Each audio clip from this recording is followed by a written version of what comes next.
और deputy commissioner साहब का बहुत शुक्रिया कि उन्होंने साड़ी रिक्वेस्ट मान ली। साढ़े दोस्त सहबाब सारे जने ने वो नहीं जानते ये 3 मराहल दे विच ऑपरेशन हो रहा। पहला मरहला गुजर गया, दूसरा मरहला शुरू हो गया 9 तरीक का, यानी 9 जनवरी को लग के होने तक ये पूरा 1 महीना ऑपरेशन चलता रहना। और इस तो बाद एक तीसरा मरहला फिर आना है जोड़ा कि हाई लैवल पर मेन रोडों के उत्ते जो वड्डियां जमीनां लोगों की कब्जा होया वा सरकारी जमीनों के उत्ते वो भी उन्होंने छुड़वा गई।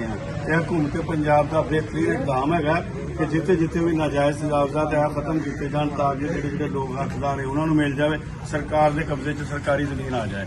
बहुत शुक्रिया जनाब असिस्टेंट कमिश्नर साहब का, डिप्टी कमिश्नर साहब का, अपना वजीर आला मरियम नवाज साहबा का। हाजी अब्दुल साहब शुक्रगुजार हैं डीसी साहब के, एसी साहब के, मौसम साहिब साहब के, जिन्होंने दोबारा से रिक्वेस्ट मान के कायरान समान सारा वापस किया और ये इंशाअल्लाह ताला अहद करने के दोबारा अभी नजायज तजावजात नहीं करेंगे अपने बीच।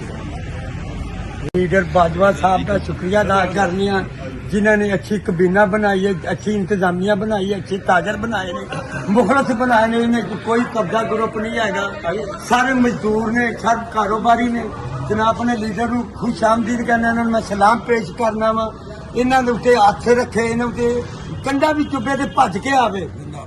मेरे लीडर का मैं वाजा तौर पर कहना वा, मेरे लीडर किसी का चलान 500 का भी होंगे तो मेरा लीडर कहना भज के आ जाता है। मेरा लीडर बाजवा अवामी लीडर है।